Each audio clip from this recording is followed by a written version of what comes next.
And hopefully it'll be there for everybody. Okay, so compliments. We've been taking notes. We've been taking notes every day this week except for one. We've pushed through almost a whole chapter in a week. And there's just sometimes you got to do that, and we've done that. And so I think maybe next week we take notes once. We'll see. Okay, so interface. We talked about it yesterday, right? Interface can be broken up into G1. It could be broken up into S and then G2. Remember, G1, and remember interface takes up 3/4 of the time of the cell division. The G1 is where the cell is just being the cell. It's doing its function and it's growing, right? And then the S, remember, it's got to duplicate its DNA because it's got to have enough for 2 cells, because that's what it's going from, a parent to 2 daughter cells. And remember, if it's a human being, how many chromosomes in a human cell? 46. Nice, 46. And then the G2 phase, the gap phase. Now, watch what I'm doing. It's going to grow a little. Yeah, it's going to function like normal, but it's resting. And then, and I think I showed you guys this, it's also, since it's the shortest phase, it's going through a checklist and inside it. It's going to say, hey, do I have enough cytoplasm? Check. Is the DNA correct? Do I have enough? Correct. Then it goes into mitosis. This is where we go in. Now, I'm going to teach you the way I wish the college professors would have taught me, or maybe even Mr. Hill, I apologize because this is going to be on the internet. That's my teacher. You would have taught us. So, look. So after you go through the gap 2, it's ready to start dividing. It's ready to get down to business. Okay, so the first one in mitosis, first phase is prophase. Pro means, remember in biology, I like to break words down because it helps me. Pro means before. So there should be before phase. Okay, now look what kind of is happening here. Your chromosomes are appearing. You have something called centrioles that are appearing, and then they start to move to the end. And then something called spindle fibers attached to the chromosomes to help pull them apart. Now, I know 2 things that you haven't heard yet. Centrioles and spindle fibers. Now, let's take it back to Tuesday when I said, hey, if you're going to go pack your suitcase and go somewhere for a while, you want to get as much in a suitcase as you possibly can, so you're just not going to throw it in, right? You're going to fold it, place it in a strategic location, and you're just going to keep doing that, folding, and neat as you can get as much in there as possible. This is where this starts taking place. Because if you look at the actual, the artistic drawing, you see, now you're starting to see the X's or the Y's. Here's what an actual cell looks like. And to me, it looks like if you've ever been fishing and you take your container worms, your little cup, and you shake it because you can't get the worms, and then they come up to the top. To me, this is what this looks like. And so in a test, if you see a picture like this, you go, oh, okay, I see a bunch of what it looks like is, it's actually the chromosomes, but in my mind, it's worms. And so prophase, okay, I know that's prophase. Okay, now, what's happening here is packing up, and it's ready to go divide. And so all the chromosomes are wound up into X's or O's. Now, this really funky looking yellow structure here, these are what's called the centrioles. And I'm not sure if we know exactly how they appear. When they're not needed, they don't appear.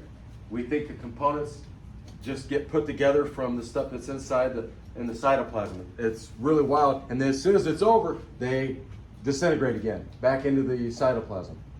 Again, I'm not sure if we know the signals that actually cause it. There was a time when they didn't know. Maybe now they do. Right? Think of that centriole. The other day I was admiring a Jeep, a 4-wheel Jeep, and on the front it had a winch. Right? You guys, you know that? You've seen trucks with them? Sometimes trucks, mostly Jeeps have them. Humvees might have them. And what that winch is, that means if I get stuck, I can pull the cable out. The cable's got a hook on it, and it's like a little motor, and I can attach it to a tree if I'm stuck, and I can crank it, and what that winch does is it pulls. It's just an electric motor that pulls. Think of the spindle fiber as that. That's kind of what it is to me. That's how Mr. Dobson, in my simple mind, tries to picture something that I think is kind of abstract, something kind of difficult. So that spindle fiber, again, comes out of nowhere. It just puts together when it's needed. Boom, there it is. When it's not needed, boom, there it goes. But think of it as a winch. Now, the winch would be useless if you did not have like a cable with a hook on it. And the spindle fibers are these, look like strings. Okay, so think of them as the cable that's hooked to the winch, and when it engages, it's going to pull.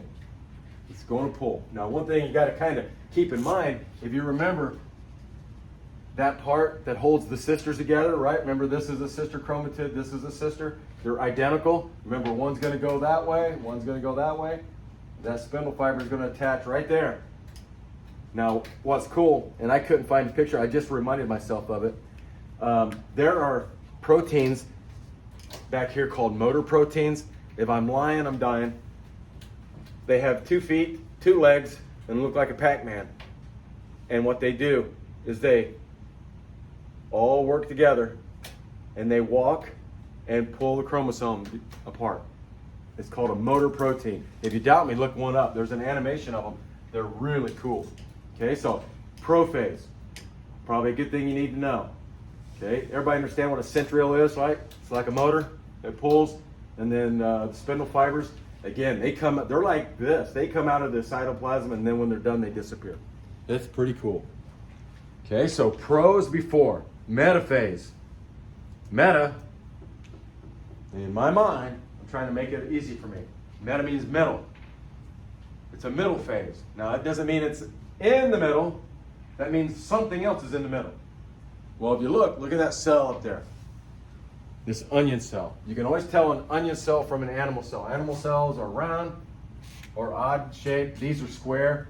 And if I would like put a dotted line right down the middle, all those chromosomes that have been round up, all the X's and Y's, they're right there. They're lined up. They're getting ready. And you can't really make it out. You kind of can. You see the spindle fibers like right in. You can, but you can't see I've yet to see a really good picture of a centriole, but you can kind of see the spindle fibers. Okay? Now, so they're ready. Spindle fibers are already attached. It's probably one of the easier ones if you look at on test and you look and you say, oh yeah, look at that. It's right down the center. That's got to be metaphase because meta means middle. Okay, so by now all the spindle fibers are connected. By now they're all connected. If I draw it out, that's kind of what it would look like. Okay. What comes after meta? Bro. No. Anna. Anaphase. Anna means back. Yep. If you'll back up real quick. Is that good? Anna means back. So look what's happening. The chromosomes are being pulled back. So now those little motor proteins, they've actually ripped the sisters apart, and now they're going to go to each end. And that's why they call it back, because the sisters are being probably pulled apart, and I could put and back. I would put that if you think it would help you. Now, you might think this is a very hard one to determine. If you look at a cell and you're like, maybe I can't picture that. I'm going to show you a surefire way. And again, if my college professor would have showed me this, I would have understood this so much better. But anaphase. Okay, I'm going to expand this picture. What letter does anaphase start with? A. A. Watch here.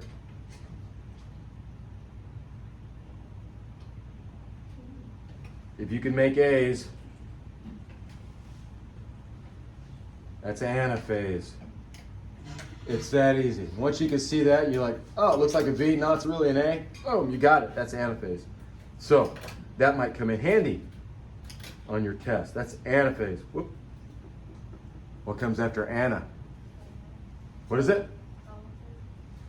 Telophase, telophase. I don't know which. I guess telophase. But you are correct. Look at that. Spindles are gone. They went back. They dissolved back into the cytoplasm. The nucleus here starts to come back. And now all the chromosomes are in the nucleus. What do you think they're getting ready to do now? they're going to uncoil and form the nucleus again. All right, so the nucleus is reforming, the spindles, and these centrioles, they're going to start to disappear. Over there is a nice onion cell that's in it. Again, I always thought this was difficult, but it's not once you know some of the parts here. The nucleus is starting to form. So if you look, right here's a nucleus starting to form. Here's a nucleus starting to form. But I want you to feast your eyes on this dark. See this dark line right here? Okay. That's called the cell plate. The cell plate. That only forms in plants. Remember, plant cells have a cell wall. Not only do they have a cell membrane, a plasma membrane, but they have a cell wall that's really rigid. So when you get all the chromosomes that have been pulled apart, that cell plate starts to form. This is going to be the new cell wall. And look how much smaller they are, the two cells, than they were from the original. See how big the parent cell used to be?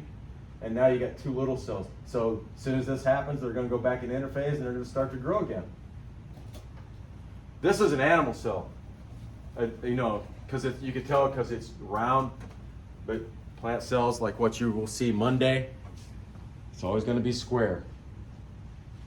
Okay, so telo means end. Did I say that already? Telo means end. So this is the end phase. All right, so what's the last step, even though it's not considered part of it? Cytokinesis. Cytokinesis. Cyto means cytoplasm. Kinesis means to split. And so the cell is going to pinch apart. It's like taking, if you've ever played with Play-Doh, and you pinch it apart and make like two like separate balls of Play-Doh. That's kind of what's happening here.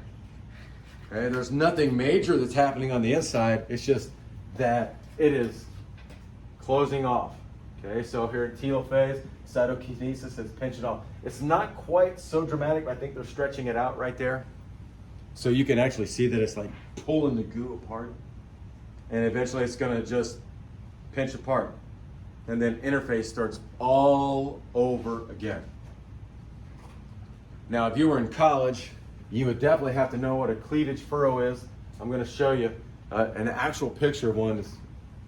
I had to add it because it's so funny. This is what an animal cell looks like during cytokinesis. Looks like a peach. Yeah, it does. It looks like a peach. Or somebody blowing them a kiss. Right? Yeah, it does. But right there it is. Here you have one daughter cell. You have the other daughter cell. And so it's going to pinch apart, and there's the furrow. Okay, any questions? You did pretty well. Now let's see how well you do now. Anaphase. No. Anaphase? Yeah. Why isn't it ana? Because it doesn't make it. There's no A's there, right? Look, Tilo, there's the cell plate. Good. Okay, now be careful. Looks like worms. That's Prophase. Yeah, somebody said it. Prophase. Okay, what's this one? 3/4 of the cell cycle. Interphase. Okay. Anaphase. How do you tell? Because of the A's. They all look the same. You can see the A's in there. A for anaphase. Okay. What's that one? Cytokinesis. Metaphase. Why is it metaphase? Because they have M's. No M's here, buddy. Yeah, there is. Look, yeah, right. That one. Yeah, right. No, Right in the middle. Yeah. This looks like an N to me, not an Well, M. the other one, this one, it looks like a mustache, but if you like, We're gonna have to check your like temperature. It's not good. You sure? Yeah. Okay. So that is it.